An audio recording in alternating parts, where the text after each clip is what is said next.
Hello. तो आज अपने रावल रतन सिंह के बारे में आगे बात कर लेते हैं। तो देखो, अलाउद्दीन खिलजी का आक्रमण जब चित्तौड़ पर होता है वो 1303 ईस्वी में होता है। और देखो 28 जनवरी 1303 ईस्वी को दिल्ली से प्रस्थान करता है अलाउद्दीन खिलजी, और लगभग 6 महीने की घेराबंदी के बाद 26 अगस्त 1303 ईस्वी को चित्तौड़ पर अधिकार कर लेता है। अब आगे देखो, चित्तौड़ का पहला साका।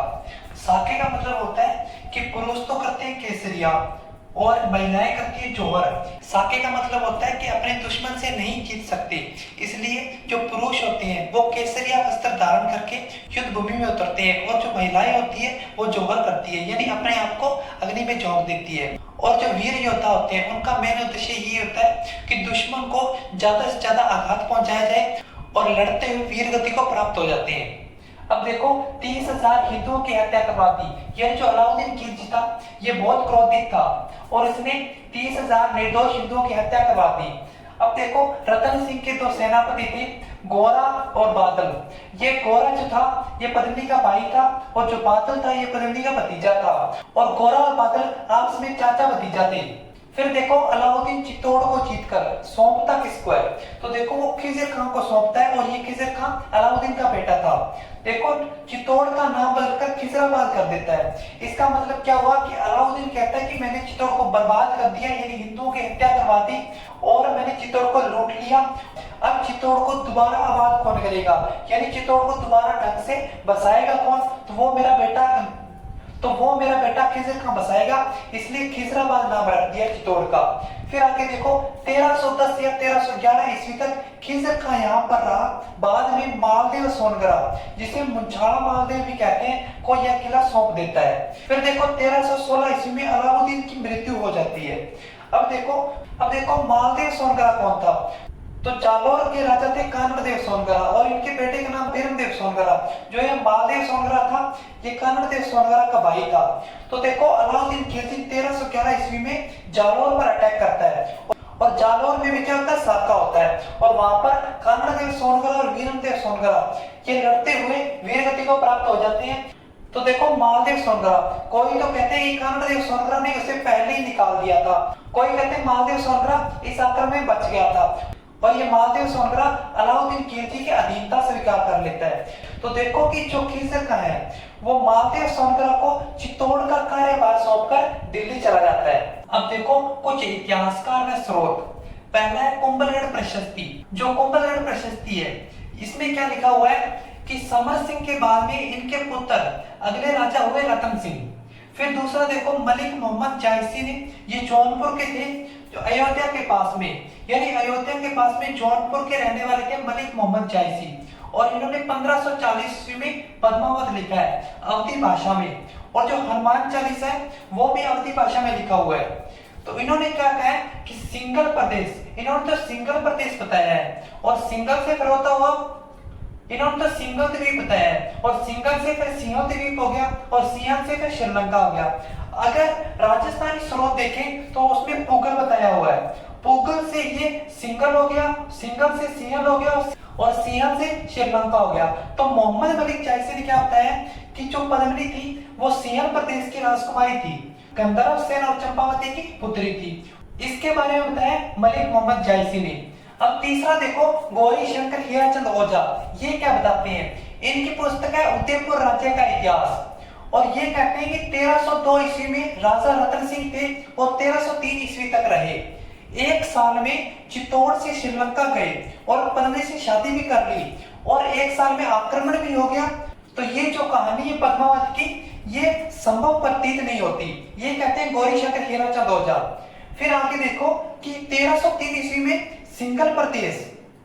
फिर आगे गौरी शंकर हीराचंद ओझा क्या कहते हैं कि 1303 ईस्वी में सिंहल द्वीप के जो राजा थे वो थे कीर्ति निशंक देव, या फिर भुवनोक बाहु। गंधर्व सेन नाम का कोई राजा नहीं था, यानी गौरी शंकर हीराचंद ओझा कहते हैं कि 1303 ईस्वी में सिंहल द्वीप का गंधर्व सेन नाम का कोई राजा नहीं था। अब चौथा देखो, मोहम्मद कासिम फरिश्ता, ये क्या बताते हैं? तो इनकी पुस्तक है तारीख के फरिश्ता, जो 1610 ईस्वी में लिखी गई है। तो ये क्या कहते हैं कि जो पद्मिनी थी वो रावल रतन सिंह की पत्नी नहीं थी, वो उनकी पुत्री थी, यानी बेटी थी। तो ये कुछ और बताते हैं और पद्मावत कुछ और बताता है। तो गौरी शंकर हीराचंद ओझा कुछ और बताते हैं। जो प्रश्न बनते हैं वो इतिहासकार के अनुसार बनते हैं। अब देखो, अलाउद्दीन ने चित्तौड़ जीता और चित्तौड़ जीतकर सौंपा किसको? खिजर खान को, यानी अपने बेटे को सौंप दिया और चित्तौड़ का नाम बदलकर खिजराबाद रख दिया। अब ये खिजराबाद की जानकारी हमें किस अभिलेख में मिलती है? तो दाइपे पीर की दरगाह, यानी जो चित्तौड़ के अंदर। तो अब देखो, खिजराबाद जो नाम रखा, इसकी जानकारी हमें कहां से मिलती है?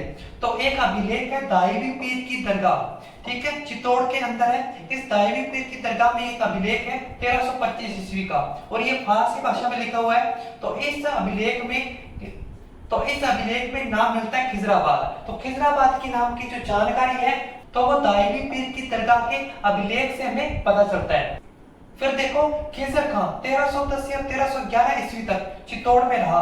अब देखो, यहाँ पर रहा तो इसने कुछ कार्य करवाए। गंभीरी नदी पर पुल का निर्माण करवाया।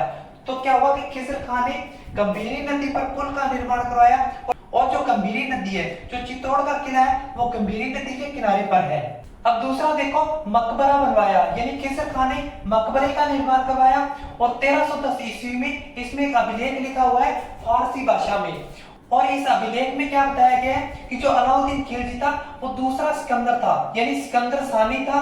ईश्वर की छाया बताया गया है अलाउद्दीन खिलजी को और संसार का रक्षक बताया गया है। फिर देखो, खिजर खान 1310 या 11 ईस्वी तक यहाँ पर रहा और बाद में मालदेव सोनगरा को चित्तौड़ का कार्यभार सौंपकर दिल्ली चला जाता है। अब देखो, गौरी शंकर हीराचंद ओझा क्या कहते हैं कि मालदेव सोनगरा के बाद चित्तौड़ का कार्यभार इनके पुत्र जयसिंह या जयसा चौहान ने संभाला और इस जयसिंह को ही, यानी इसको पराजित करता है हमीर सिसोदिया और चित्तौड़ पर अधिकार कर लेता है।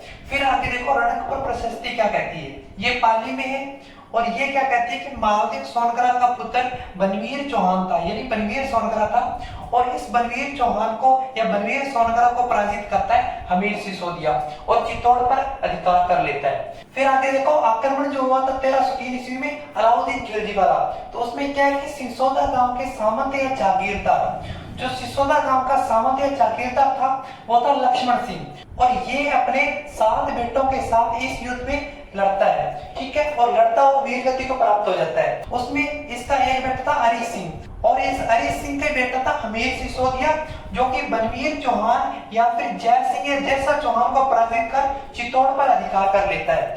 तो देखो, ये हरि सिंह था, ये भी इस युद्ध में वीर गति को प्राप्त हो गया था, लेकिन इस हरि सिंह का एक भाई था अजय सिंह, वो बच गया था, उसने बाद में सिसोदा गांव को संभाला था।